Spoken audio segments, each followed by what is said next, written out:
This is a Headgum podcast. Hello, this is Fake the Nation, where we talk about news, we talk about culture, and where we make an earnest attempt to learn football terminology, because that's what Tim Walz speaks in, and I am willing to do it for that guy. I am your host, Negin Farsad, and oh my gosh, you guys, apologies to the panel. I am giddy again, because we are definitely going to talk about Dreamboat Tim Walz, and we'll also ask the question, should there be a thing where lonely old people make friends with robots? I don't know. We'll also talk about the term and the world of raw dogging. And we'll dip our toes into the heinous things that Trump has been saying. Today, I'm joined by... Folks, it's a podcast panel that really needs no host, is what's happening with this podcast panel. I'm an accessory today. We are joined by author of Bad with Money and host of the podcast Just Between Us, and the host of the New Guys podcast. You've heard him on the show before. They're one of our favorites. It is the one and only Gabe Dunn. Hey, Gabe. Hi. I love your shirt. Oh, thank you so much. YouTube watchers will actually see this shirt. That is a vintage find from the streets of New York City. That's what. Nice. It sort of looks like something Nancy Pelosi would wear on Martin Luther King Day while taking a knee. Oh my God. That was an embarrassing time for our country. Oh my God. Let's continue to bask But on in you, it the worked. Tim Walz era. Yeah. And not remember that.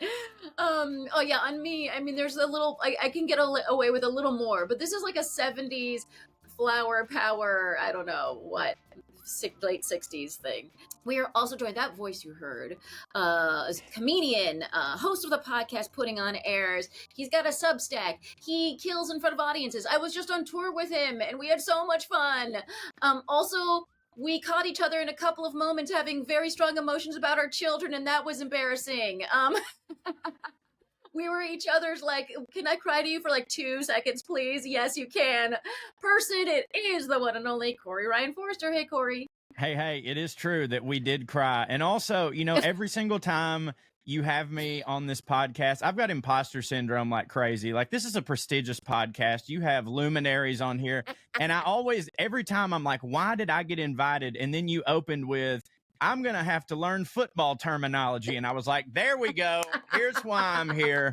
The voice of reason. Yeah, look, you're going to be the Tim Walz translator of the show today.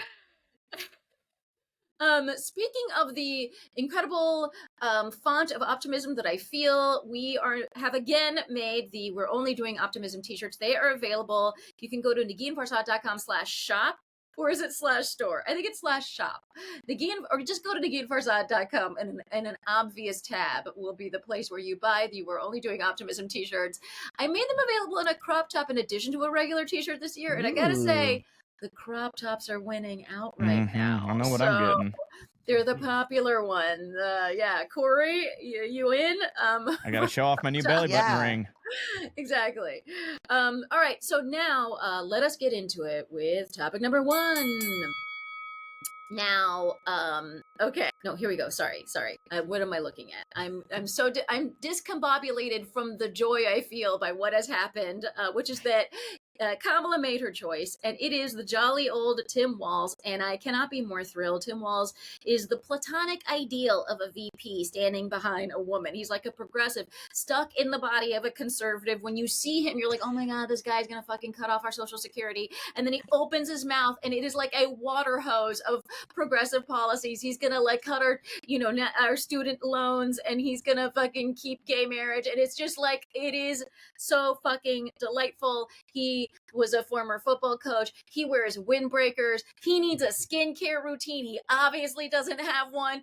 He looks 100 years old, but he's the same age as Kamala, so he's got this like grandpa vibe. He's the same age as Kamala?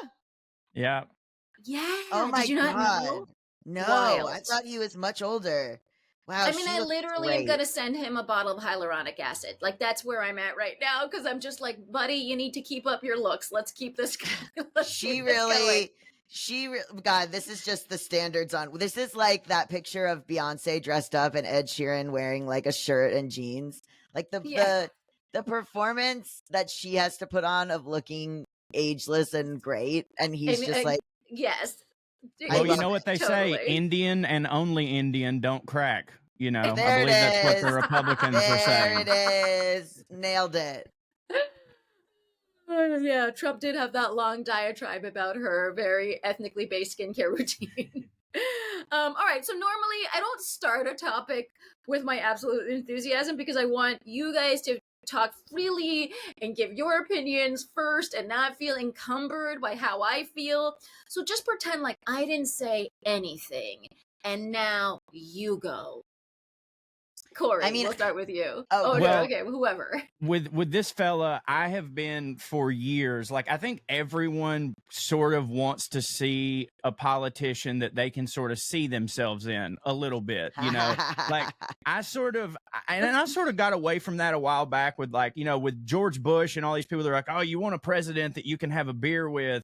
And I was always like, no, I kind of don't. I really want a president that's like a nerd who like only cares about crunching the numbers and balancing the budget. Like, I don't want to have a beer. Like, the people that I have beer with, I wouldn't trust them to Yeah. watch my dog, let alone, you know, run the country. But as a vice president, that is completely different. And like, I see a lot of myself, but all the good traits in this guy, like you said, I part of my career has been looking like I'm going to say one thing and then saying the complete opposite. And this is that guy. Yeah. And You're when the the Tim Walz of comedians.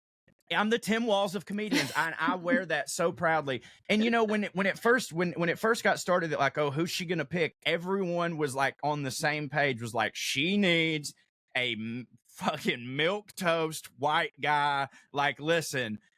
Obviously, we would love to live in a world where the black lady could run and pick a gay person as their VP or a Jewish person, wherever. We do not live in that world. She needs someone who is going to get those middle of the road people who are tired of the lunacy to be like, you know what, I can get on board with this. And honestly, it's almost like at this point, he's too good. Like, I'm worried for the other shoe to drop because at the end of the day, he's still a politician who I inherently don't trust. But as far as they go, this guy just seems like he wakes up every morning and just rolls around in labradoodles and just like pets them. And you know what I'm saying? Like, he skeet shoots with his buddies. Like, I'm a big fan. And also, like, I've gone back and watched old clips of this dude. And it's like, he walks the walk, he talks the talk, man. Like, he's exactly what we need. And I would be more than comfortable with him being one breath away from the presidency for sure. And I also am extremely comfortable with him delivering his opinion to Kamala, but then also quietly like standing in the back, swallowing his pride when she doesn't agree with him. You know what I mean? Like, I see his ego working in both those ways, which I think is also what you need in a VP. Like, you need a sounding board, but you also need someone to like shut the fuck up when it's like their turn to do that. You know what I mean? Which I think is also seems like he could possess that quality. Gabe, what were your feelings? I think it's great that he's a teacher, former teacher. I think that that'll lend him credibility and like love from a certain type of voter that maybe would not be as open to Kamala. I think he's got a hell of a smile. I love that he was a faculty advisor for the Gay Straight Alliance.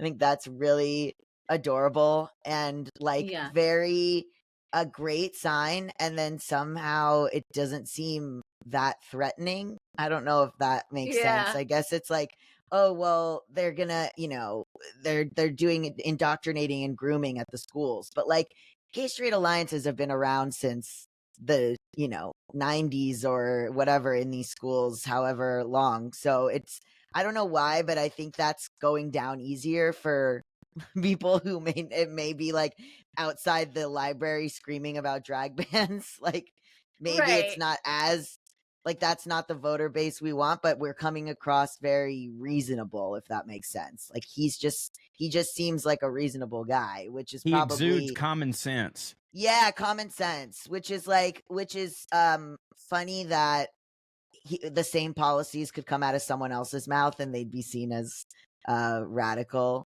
but he's just kind of like Santa who shaved off his beard because it's summer and it's the off season at the mall or whatever. And you're like, I can't hate this guy. Totally. I'm gonna say just a random few more things about him. He has a cat. He carves butter as in sculptures for fun. Oh my God. He poses for photos holding pork chops. You've made the sale. He named a highway after Prince and signed the bill in purple ink. He got free lunches to the kids in Minnesota because hungry kids can't be good students. He's a veteran of the Army National Guard. He clearly has no skincare routine, which I'd like to emphasize. And I would like to share. I like that he shares this with me, which is that they did IVF to get pregnant, which means he fucking gets that, which Likewise. I think is delightful. Wow. And one of the, I mean, he's also been very lucky as a governor. I mean, the other thing that I think is interesting is that he's evolved over time. And one of the ways that you've seen him evolve is that he went from being more moderate in Congress and having a really high NRA rating to, after one of the shootings, I want to say Parkland, maybe, I can't remember which one, he decided to donate all of the money that he got from the NRA because he was like, oh, we need more rules on guns. And he said it in his speech at the Philadelphia rally, I think last night, which is that, like, I own a gun, but I also believe in like common sense gun regulations. And I think a lot of gun owners do. I mean, Corey, is that position like going to be okay for him, for rural gun owners? Also, at the ripe young age of 60, he still has 40 years left to run for president if he wants to, you know? No, exactly. Yeah, he's a young buck. Now, let's talk a little bit about anything that might be scaring you about this pick. Some people say that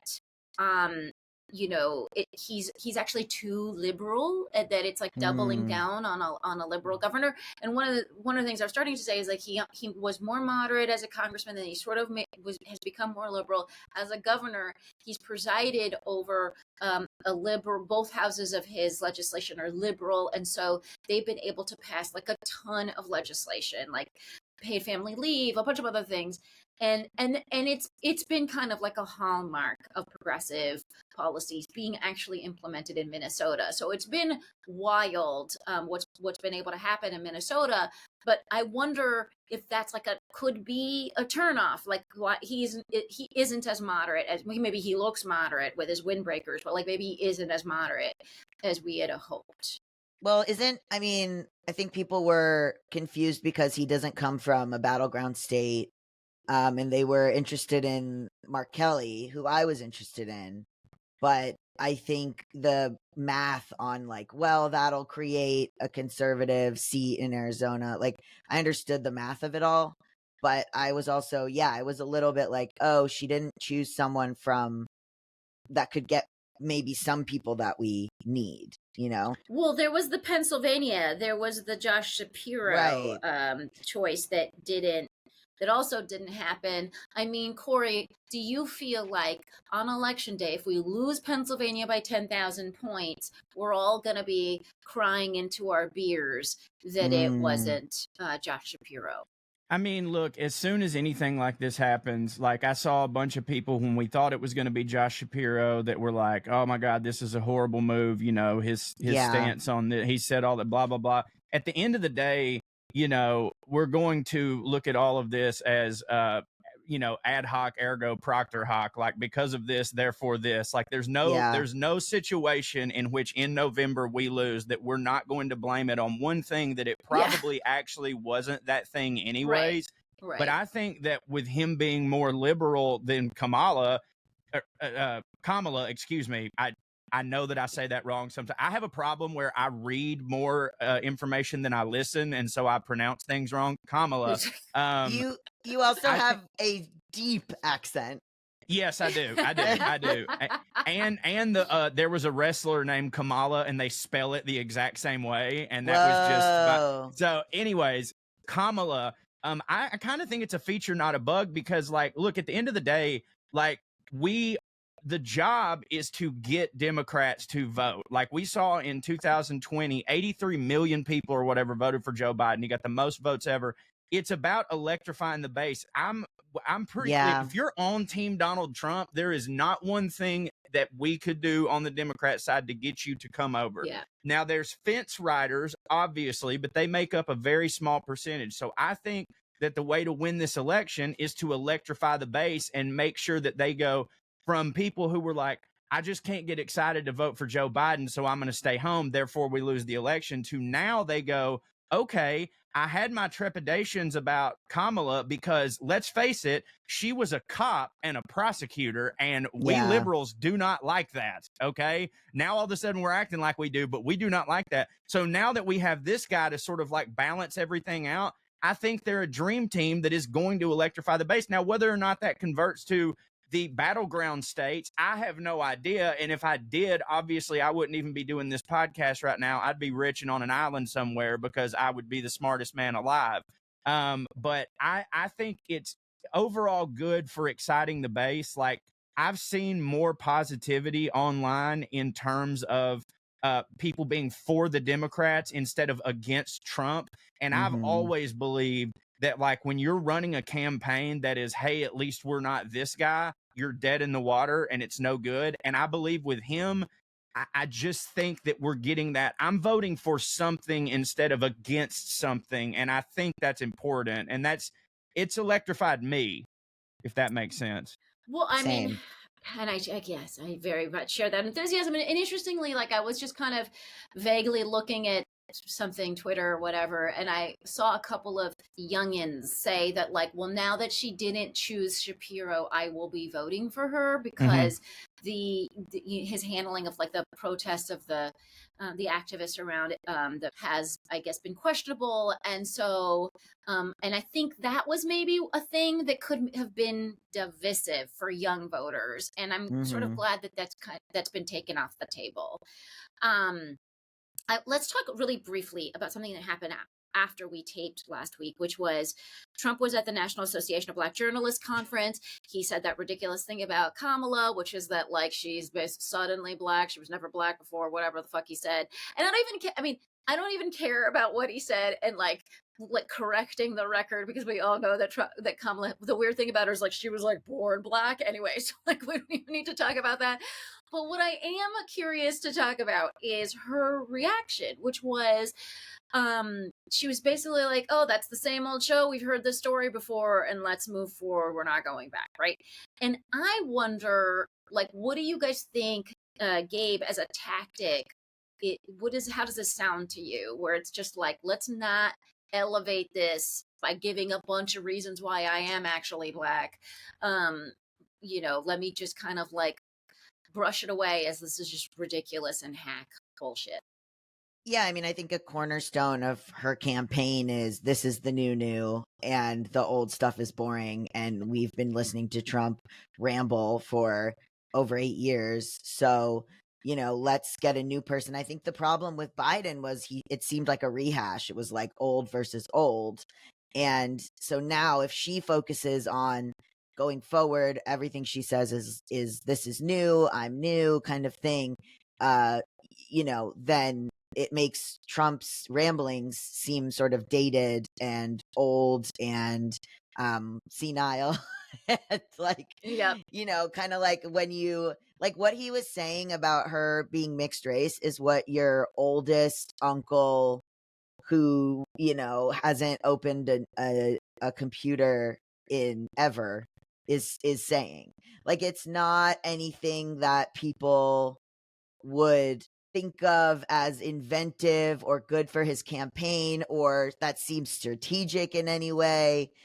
It just sounds like rambles. And then she gets to just kind of use the same party line, which is, yeah, I don't know what he's talking about. This is old tactics and old news. And you saw him do this to Obama, and this is classic Trump, and who cares? Right.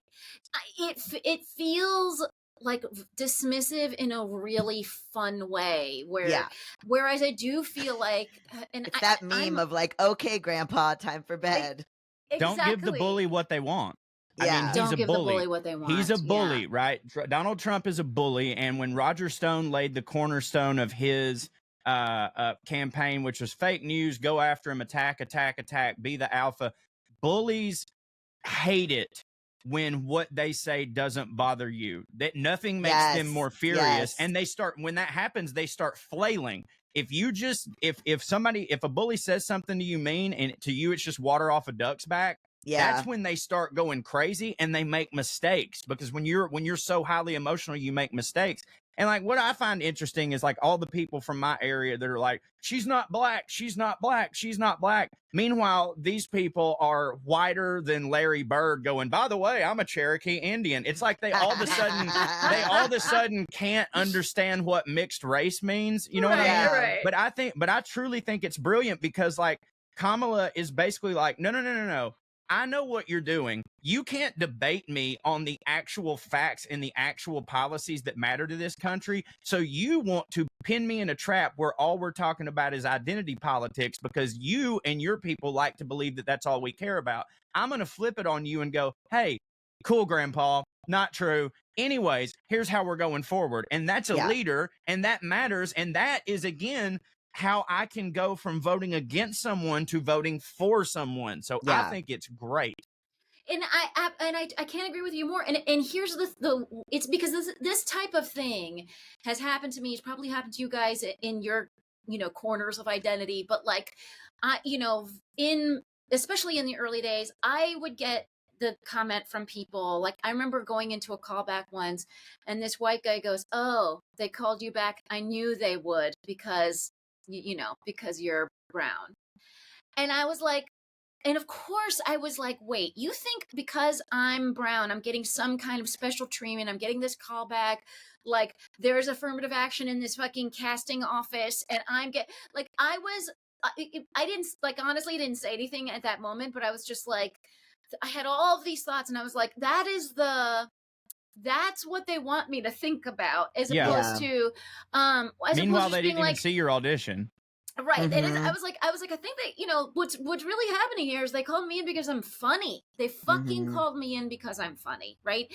And so, and that kind of thing, I mean, I cannot tell you how many times I walked into once, there was a group of people talking about how I was on the cover of the Chicago Tribune's culture section. And they were really pissed, and they were like, of course they covered her show because she's Muslim. And I was like, they fucking covered my show also. Because it's funny, you fucking dicks. They didn't know I was in the room anyways. I was overhearing them. But like, it's also in the culture section. What the fuck do you think goes in the culture section? I know. That's really funny. It's just like I feel like over in my life so many times I've been baited by bullies to argue the wrong thing instead of just doing what Kamala's doing, which is dismissing them, and people that like her know she's black. Like, that makes no sense to try to argue about that. Right. All right, folks. Also, who gives a fuck? Also. Yeah, go ahead. Yeah, folks, let me know. What do you think about this line of argumentation? Do you agree with us? It's brilliant. Do you have any notes? I'm here for it on all of the social medias. Now, let us take a quick break so we can learn about our sponsors. And when we get back, there'll be more. And before we get into the next topic, I just want to remind listeners that on Patreon, we just posted a hilarious bonus about a work-wife tiff among British people. So subscribe to patreon.com/Negin Farsad to get all the bonuses up in your earballs. And then also, like, for the YouTube heads out there, because there are like some of you that actually watch this on YouTube. This is my dog Pashmak. Hey, what's going on? These are the kind of bonuses you get by the visual medium. What an angel! Sometimes you get and he is an angel. Absolutely. Look at his angelic little face. I mean, it's too much. And he has a lot. My husband was joking that he is a Trump voter, living in our house, and I. With that face, come on. I think most dogs are, like, a lot of dogs are Trump voters, but like, and that's why we don't let them vote, because Democrats commit election fraud. Because you've got voter suppression of the highest poodles and stuff. Those are the Trump voters from Orange County. You know what I mean? And then like blue tick hounds, those are the Trump voters from my area. You know what I'm saying? Absolutely. All right, now let us move on to topic number 3. Sorry, topic number 2. Whatever. Who knows what we're on? It doesn't matter. Numbers. Okay. There is a voice-activated robot powered by AI named LEQ. It has been a companion to older people in a 2-year-old initiative by New York State to make these elderly people feel less lonely. Now, before we get into it, I just wanted to ask you, at first blush, how does this sound to you, that that we would give older people these voice activated robots to feel less lonely? Gabe, what do you think? LEQ sounds like the Harley Quinn version of electrocution, so I don't know what they're trying to do here. But I don't know, man. We're in such the early stages of AI that it terrifies me. Like, I'm waiting on some. It's just like the cars that drive themselves. I can't wait to have one of those, but I'm waiting for a lot of people to beta test it first. Right. I don't want old people to feel alone, and if the only way they can have companionship is a robot, fine. And frankly, if the robots are going to rise up against us and murder us, not a bad test group. They're on their way out anyways. You know what I'm saying? I mean, I'm just being pragmatic here. So, hey, Corey. I think this is something that's probably getting written about and is a bit overblown, like in terms of it, how much it's being implemented and how much further we have to go with it. There's a lot of like fear mongering around that kind of thing. But I wonder if there's some element where we'll start hearing about, the breakdown of the family. This is why, people aren't having kids and grandkids to take care of them anymore. People are, not engaging with their older family members in the same way. They're not letting them live with them. They're not visiting them. Your grandkids aren't calling. I saw something where it was about more and more young people are estranged from their parents and grandparents now, and this is an epidemic politically. And it's like, well, I don't know, how much do you want to talk to someone who misgenders you every day? Like, not that much. So like, whose fault is it really? Right. But I also I don't want people to be like, Life Alert alerts you when somebody older is, like, it's good to have that, right? They fall, they have Life Alert, they fall, LEQ calls the police, whatever, calls maybe you and not the police. But I also do think that there's an element of removing jobs for nurses, for caregivers, removing jobs for people in nursing homes, like automating stuff that needs a human touch. I find very nerve-wracking. Well, one of the things it says is it can initiate conversations, and it's designed to create meaningful bonds. It gives you the day's top news, it plays games, it reminds users to take their medication, it also tells jokes, and can even discuss, quote, complicated subjects like religion and the meaning of life. So theoretically, it can get a little bit more involved conversationally than you might think it can. And I will say that 27% of Americans 60 or older live by themselves. And that's a greater percentage than anywhere in the world, except for, the countries with similar economies in Europe. I have an old dad, and the ways in which I have to walk him through technology, I can't imagine a robot. Like, old people get scammed all the time with voice. Like, This is your grandson's voice. We put a robot in with my dad. Yeah. Who knows? That robot has undue power. The robot tells Right. my dad a stock tip. Yeah. My dad's like, okay. Yeah. Absolutely. Are you sure you want me to put pillow over your face? Say yes or no. Yeah, like, it's too much. Or my dad will be like, I don't know, the robot's been, mixing bleach into my coffee every morning, but I don't know how to change it. Like, whatever it is, like he doesn't change settings. Like, right. I mean, I think I'm kind of where you are, Gabe, where I'm like, there's certain things that seem like a really great idea, like an alert and a this and a that, and if like there's games, there's actually like some benefits to memory and all that stuff that come with a device like this. But my issue isn't that this device exists and that it can be used and there's a program that hands them out. I don't actually have a problem with that. What I have a problem with is that if we think that that's a sufficient solution to the problem. Right.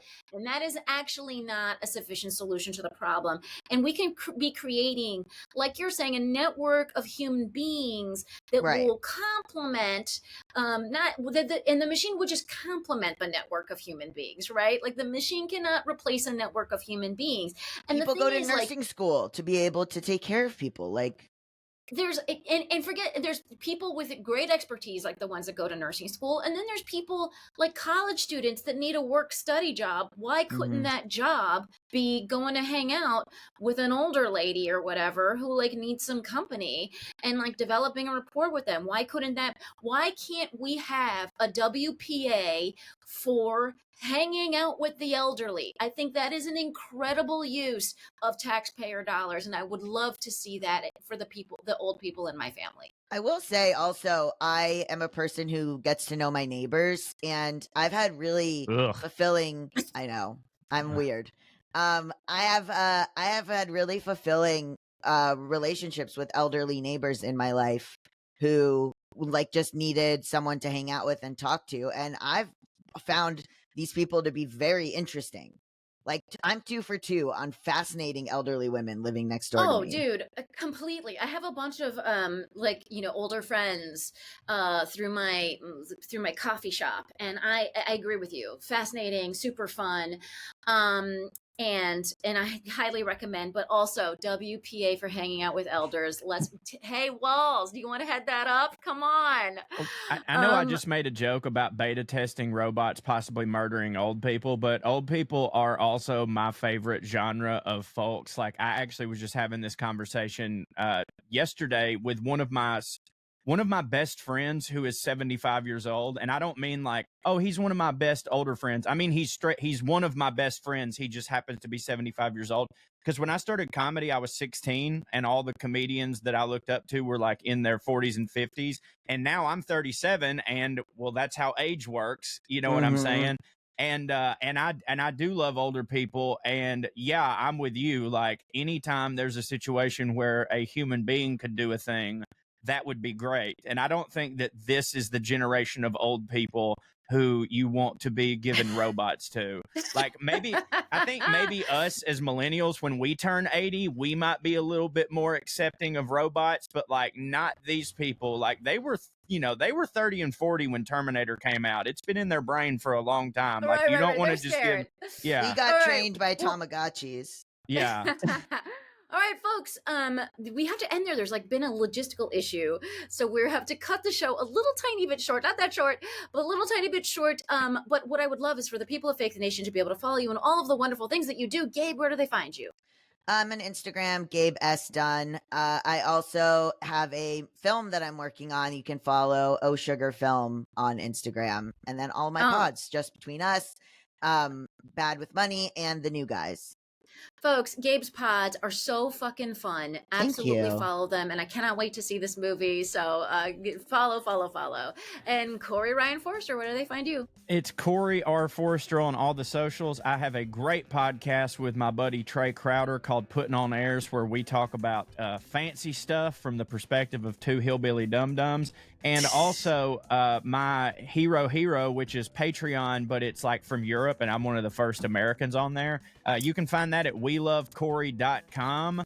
And that's where I put up all my podcasts early and ad-free. I do bonus videos. I do all sorts of things. So welovecorey.com. It's $5 a month. It'll never be more. If you support the arts and you like me, please do that. I would appreciate it because I have a home and a child. Yeah. Folks, follow Corey, support Corey, follow everybody. You know where to find me on all the socials, and you know where to find me at patreon.com/Negin Farsad. And also, don't forget, you can get We're Only Doing Optimism t-shirts right now at neginfarsad.com. Otherwise, I want to thank everyone who makes the show a possibility. At Headgum, our wonderful producer is Andrew McGuire. Thanks to Gaby Alter for our theme music. You can reach us at fakethenationpodcast@gmail.com. And otherwise, we'll be back in your earballs next week.